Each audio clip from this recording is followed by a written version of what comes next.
Hi everyone, welcome to the Electric Motor GP show. My name is Nee and we're live from Perth and we're trying to shoot a video that I've struggled to shoot for some reason or the other. I've had gremlins trying to affect my ability to shoot this video, and this has been an ongoing thing for almost about 6 weeks now. I promised you I was going to do you a video about the future-proofing your purchases in terms of when you're buying your EVs. And one of the reasons why I wanted to shoot this video was to give everyone the opportunity to understand what it was you need to look out for when you're trying to buy a car, what things will make your car still relevant in about 3 or 4 years, the cost of ownership of the car, and the things that you think you need to consider before making a purchase. Now, I do realize that most of the things I'm going to say will not apply to everyone. For example, I had a conversation with my dad around whether or not some some things needed to be in this car. And for him, the most important thing was being able to charge the car at home and being able to move around. And he had a specific range in mind, and as long as the car could do that range, he was fine with it. So it will not apply to everyone. But if you take into consideration the things I'm trying to bring to your attention today, it does make it easier for you to look at for your car to still be relevant in about 4 or 5 years, and for your car to still have some kind of residual value left in it in case you want to resell it or you want to pad exit to get a new one. So this are the reasons why I wanted to do this video. The other reason that I was motivated to do this video is when I was trying to explain to someone why I was a bit cross with BYD for bringing a specific type of Sea Lion 7 to Australia versus another type that went to Europe. And it's important for you to understand why that was important to me and why I had a bone to pick with them. And if you then consider the Zeekr 7X and why the Zeekr 7X was being touted as such a significant buy for anyone who wanted to buy it, then you'll understand where I'm coming from. So let's start with the simple first things first, price. If you're buying an EV, you want to buy it at the most sensible price that you possibly can, because you don't want a situation where the market fluctuates, there are changes in the market, and all of a sudden you're left with the lemon, something you bought at an expensive price, and things have changed significantly and you cannot find a replacement or find something that will fit. Now, if you remember the video I did on the Polestar 3, the base model of the Polestar 3 starts at $125,000. By the time you spec it up with all the things that you want to put into it, it goes to about $177,000. And this is talking about Australian dollars, not US. Now, if you're buying a Polestar 3 for $177,000 or $180,000 when you consider the on-road cost associated with it, you've got to think about the opportunity cost of that. Now, I know some of you are going to come for me and say, look, you pay for what you want. And that is true. But if you're the general Joe Bloggs on the street, you want to buy something, you're thinking about what the residual value is, how much it is that you're paying for this, and what's the opportunity cost for it. So the Polestar 3 is a very, very decent car. It's got lots of things right in there. It's got an 800 volt architecture, it charges pretty fast. Lots of things they've got right. And it handles very well. And it's a level 2 plus ADAS system, which means it changes lanes for you with a click of a button. It does significant adaptive cruise control. Its lane centering assist is solid. It's a fantastic car, but it's also 177,000. So if you put it into context, with that price, like I did in the video, you'd get 2 performance models of the Tesla Model Y. For that price, you get 4 Leapmotor C10s, which it's a basic car, but you still get 4. You'd get 2 Sea Lion 7s performance models and other things, and a third car for that price. So that was the reason for me why I said I'm not a big fan of that price point. And therefore, because that price point was not something I was a big fan of, you've got to then understand where I'm coming from in the context of if the pricing makes sense, is it affordable? So price, find the right price, find the right car at the right price for you. If you look at the Leap motors, for example, why are the Leap motors becoming very popular in China and parts of Europe and possibly becoming popular in Australia as well? The price point. You can get into a Leap motor C10 for $44,000 to $45,000 drive away at the moment. And the top spec of it at the moment you can get into for $49,000 drive away.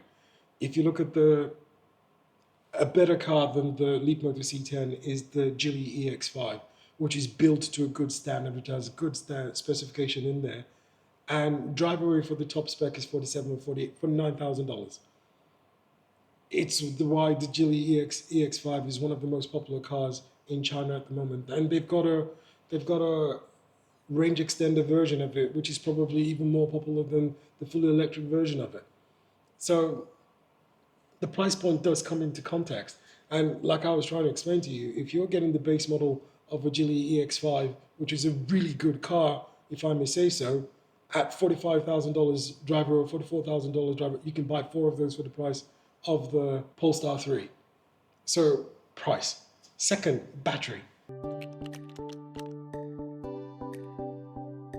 I cannot overemphasize this. There are different things you're looking for when you're looking for a battery. You want to look at what the energy density of the battery is looking like, what the charging capacity of the battery looks like. Everyone was going to the NMC batteries because they were capable of charging very, very rapidly. But now we're realizing that the LFP batteries are now becoming the most sought after batteries, because what Geely has done with the batteries, what CATL is doing with the LFP battery, what BYD is doing with his LFP batteries are phenomenal. BYD 3 days ago came up with an LFP battery that can charge 1 megawatts, and it's a 10C battery. Now, for those of you who are not aware of this, when you say C in front of any battery, it means the number of times that battery can cycle between 10 to 80% in an hour. So if you say a battery is 2Cs, it means it will cycle 10 to 80% twice in an hour. That's 30 minutes. If you say a battery is 5C, it will cycle 10 to 80% 5 times an hour, which means it will charge 10 to 80% in 12 minutes. Now, with the 1 megawatt battery that BYD launched a few days ago, it's a 1 megawatt, which means it's a 6C, it's a 10C battery, which means it will charge 10 to 80% in 6 minutes. Officially, during the launch of this particular battery, they were able to test and it did 10 to 80%, 10 to 470, it did 0 to 470 kilometers in 5 minutes. That's faster than going to a pump now. And that's the technology that's available. So if you're going to buy, case in point, Xpeng's G6, the previous battery could do 3C, which means it could do 10 to 80% in about 19 to 20 minutes. Knowing fully well that the battery system everywhere is changing, Xpeng has just released an updated G6, which is 5C, which means you to do 10 to 80% in 12 minutes. Battery is important, and which means you can then take your car, if you've got the right charging infrastructure available, you can take your car, charge it up, and you're good to go.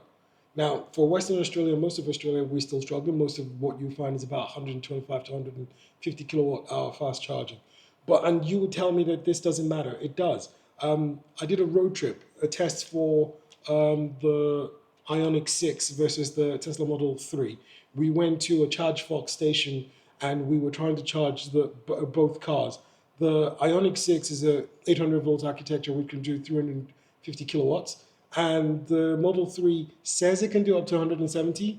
But on this particular day, we were at 120 kilowatt hour, 120 kilowatt charging station. And the best we got out of the Model 3 Highlander specifically was 70 kilowatts. Whereas when we plugged the Ioniq 6 to this charger, it was getting 120 kilowatts. And that's where the architecture and the battery comes in. So therefore, I go to the next thing in there that you've got to be aware of is the charging. Now, for you to understand charging, you've got to understand the architecture of the car. Now, this is where Polestar gets a kudos from me. Polestar literally in the last 72 hours have said, anyone with the Polestar 4, because the Polestar 4 came out with at a 400 volt architecture, which means the charging was limited on it. And they've now said anyone who's bought the Polestar 4, come in and get a free upgrade from a 400 volt architecture to an 800 volt architecture. The 400 volt architecture can go up to 400 volts, which means a 350 kilowatt hour charging center, your 400 volt architecture will be able to charge you for somewhere 250 to about 350, depending on what the limit on your specific car is. And that makes a massive difference. Imagine going on a road trip, and hopefully, wherever you're based, you're going to get this level of improvement where the chargers are able to do between 350 to about 600. Most of Norway now are upgrading to 400 kilowatt hour charging stations away from the 250 300s, which means they know that that's where the future is going. And this is what we're talking about, future proofing your car. If your car, for example, can only charge up to 100 kilowatts, then your car is going to be left behind, which means in 2 years, your car is most likely going to be obsolete and you will find it difficult to say you want to sell your car if you wanted to trade it in. Now, that's not to say that you won't find some people that might be interested in it. It's just to say, look, once those charges become available, you'd struggle. Now, the next thing you want to look at is software.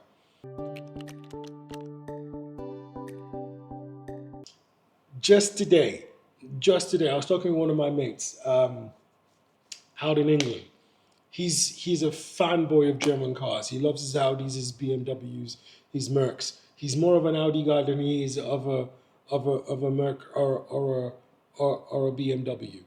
And we were having this conversation. We're talking about software in the cars, and I said, why would you want to spend a heap of money to buy a Q6, a Q4, or a Q4 or Q8?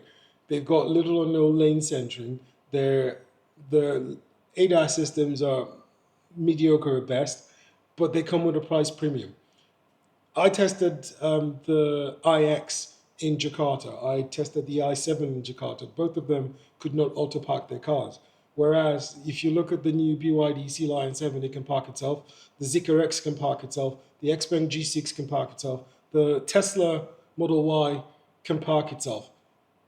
And they all cost a fraction of the cost of the Audis, the BMWs, and the Mercs. The most disappointing one for me was sometime, I think it was December or early January, I took out the Audi Q8 e-tron for a test drive. And I've got this thing I do. I put the car on a straight road and then put the lane centering on and see if the car can maintain a straight line for 100 meters. Most of the cars that are coming out of China can do this effectively. There are a few ones that wobble, the few ones that jerk, but they go back, most of them go back and fix the software. Whereas when I was looking at I tested the Audi Q8 e-tron, it couldn't even last 10 seconds before it went haywire. So my argument with him was simple. Are you paying for the quality of the car, or are you paying for the badge? Because if you're paying for the badge, that's fine. You are allowed to buy the badge if you want to buy the badge. But if you're thinking about getting bang for your buck, why would you buy any of those cars that basically struggle to compete with any of the other cars that are coming out of China at the moment? The easiest way for me to describe this to you is the Audi Audi Q8 e-tron. The spec we looked at was 165,000 Australian dollars. I'm not going to tell you what you can get for 165,000 Australian dollars, and you could go look up the cars I'm going to mention to you so you can understand where I'm coming from. The Denza Z9, which is a shooting brake, 5-meter long, tri-motor car. I released a video for that about 2 or 3 weeks ago, which is capable of doing 0 to 100 in 2.2 seconds, which has got well over 700 or 800 kilowatts, which is roughly about 1,000 brake horsepower in it. Luxurious to the point in which you've got 2 fridges in the car. It's unbelievably comfortable. It's got a distance suspension that is fantastic and can do a tank turn. It can turn 360 on one spot. And it's about the equivalent of saying about 100,000 Australian dollars, which is still $65,000 cheaper than the Audi Q8 e-tron. So software is important. Xpeng, crikey. Go look at the G9. Xpeng has gone from, right, we're going to use LiDAR to be able to do our full self-driving, to we're going to learn from everything that Tesla is doing and we're going to make corrections with it. Right, Tesla's doing cameras only. We're not going to do cameras only. We're going to put ultrasonic sensors around the car. We're going to use increased sensitivity cameras around the car as well, and we're going to use millimeter wave radars as well to improve the sensitivity of the perception of the car. And all of a sudden, well, not all of a sudden, the initial XNGP was pretty good, but now it's even better. So software is really, really important. And if you're talking about software being able to keep up to what's going on, you're going to struggle with what the Chinese are able to do with their cars going forward. Brand. That's the next thing. Which brands do you want to go after? Forget the things about what the luxury legacy automakers have got in there. Which brands are actually innovating at a rapid pace to keep up to make sure that everyone's keeping on their toes and delivering better bang for buck. Right now, off the top of my head, it's BYD, it's Xpeng, it's Geely with the Zeekr and Volvo Lincoln Co brands. Geely also owns Polestar, so the software and the things are coming in there. I mentioned earlier on in the video, Polestar said we were going to do an upgrade for everyone who bought the Polestar 4, and we're going to take you from a level from a 400 volt architecture to the 800 volt architecture. That's a brand that's well aware of making sure that its consumers are comfortable and its consumers are happy. Feedback. Geely took journalists and car enthusiasts from Australia to China to get them to test the EX5. Realized that the chassis and suspension was too soft. Spent the next 3 months tuning it to ensure that they got it right before launching in Australia. Zeekr, they've said, oh, by the way, when we designed this car specifically for China. It was left-hand drive. We want to come into Australia, but we're not going to screw it up. We're going to build the quality for it to match, and we're going to do the things that we think we need to do before we launch. We know you're interested in the Zeekr 7X. We know you're interested in one or two more of our cars. We've seen your feedback about the Zeekr Mix, but we're not going to bring those cars to Australia until we're sure that they will be able to satisfy your desires for handling and everything else. And they've done the same thing in Europe as well. Those type of things that brands do make you want to be loyal to the brands. Now, could they do better? Yes. EV Direct in Australia has some weird things they do with their warranties, where they cover some things and they don't cover some things, and all of that is impacting on people's desire to jump ship and become loyal to their brands. But you want a brand that is going to be considerate of the consumer, that's going to think about what the consumer wants, is going to listen to feedback, and is actually going to go out of their way to actually make sure that you feel looked after with your brand. Think about what Geely have said they're going to do. They're going to do 3 years free servicing plus 1 year's free charging for you if you buy the car before the end of April. I'm not advertising. I don't own one. I don't own shares in it. I'm just telling you that this is the things that you want to look at. Does the brand look after its consumers? Does the brand make sure that the consumers feel loved and cared for? Does the brand listen to feedback from the consumers to make sure that those things that are important to the consumers are looked after as well? Tech.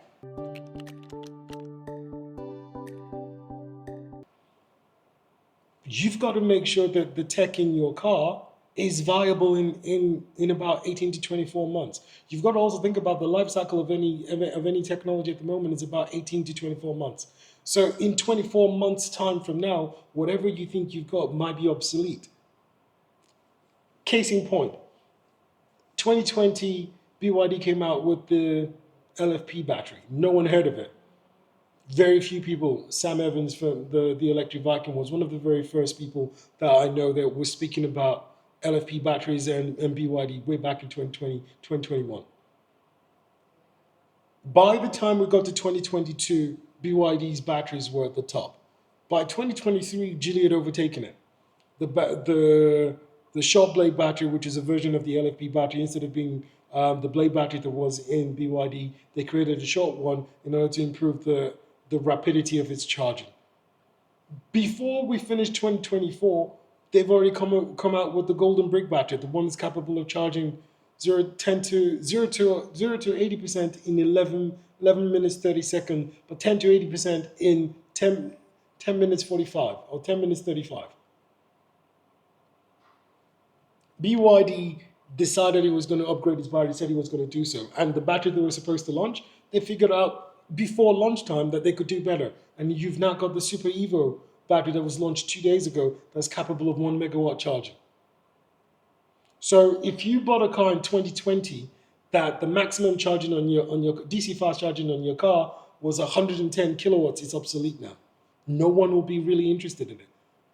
As good as the Geely EX5 is, the major thing that's kind of making it redundant already is the fact that the maximum charging on it is 100 kilowatts. The second thing is my preference, my beef with it, is it's got a 160 kilowatt front wheel drive electric motor. Why do that?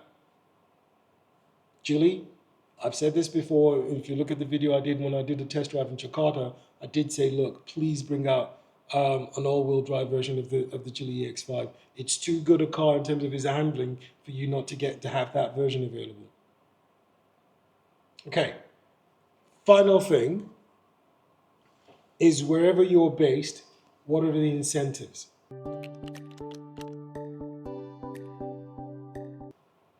So, for example, in Australia, there's something called the fringe benefit tax, which EVs and plug-in hybrids are exempt from for now. The plug-in hybrids are going to be exempt until the end of March, and EVs is still exempt from it going forward. Each state also has a specific rebate that's available for you if you buy an electric car. So if you buy one, you get a rebate on it, and you're able to do a little bit more. It makes a whole lot of difference to you when you're buying. So if you buy a car, for example, in WA, and it's less than the LCT, you get I think it's about $3,000 rebate on it.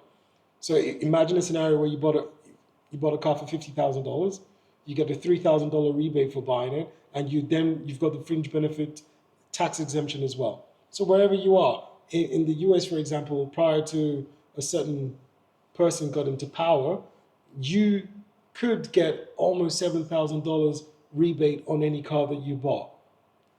Is it likely to be phased out? Possibly, but I'm not sure. But we'll see how that goes. So that's my roundup. Those are the things I think you've got to look at if you want to buy a car. You want to look at the price. You want to look at the battery. You want to look at the charging speed, so the architecture of the car. You want to look at the software. Does the software come with OTA? You want to look at the brand and its ability to look after its consumers. You want to look at the tech in the car. So your level 2, level 3, full self-driving. All those things are important. I'll give you one that I've always thought. Now, I really liked Xpeng. Why did I like it? Because you get the colors in your car as standard. You get full self-driving as standard. You're not paying 5, 10, 15 grand to the company. I'm looking at you, Tesla, for you to get full self-driving. It comes as standard. The Ito M9, which is made by Ceres for Huawei, probably got one of the best ADAS systems in the world. In fact, some people will tell you superior to Tesla. It comes as standard. So those are the things that you want to look at. I know I didn't mention range, but that range should have been under battery, because the bigger the battery, the better the range. Not always true, but mostly true. There are a few companies that are superior, that know how to AK out more range from a specific battery size than other companies. So if you look at Tesla, for example, from a 66 kilowatt hour battery, Tesla will AK out 430 to about 475 kilometers EPA, which is as good as you get. Xpeng will get from an 87 kilowatt hour battery, they'll get 570 kilometers of range in the WLTP. But if you look at the new Sea Lion 7, which has got a 87 kilowatt hour battery, you get 480 kilometers of range from it.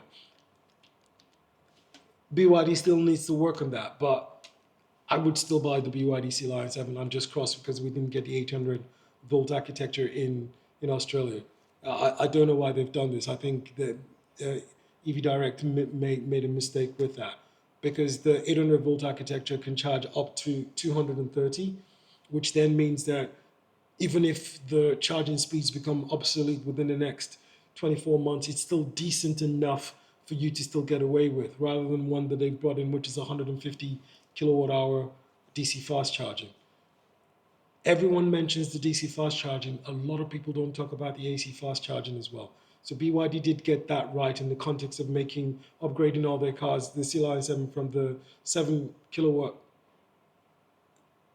AC fast charging to the 11 kilowatt AC fast charging on the Sea Lion 7. This means that if you have a 11 kilowatt hour charge box at home, you then can charge your car fully in about 8 hours versus about 10 hours on the 7 kilowatt hour charger. So I hope you found this useful. If you found it useful, please like, share, and subscribe.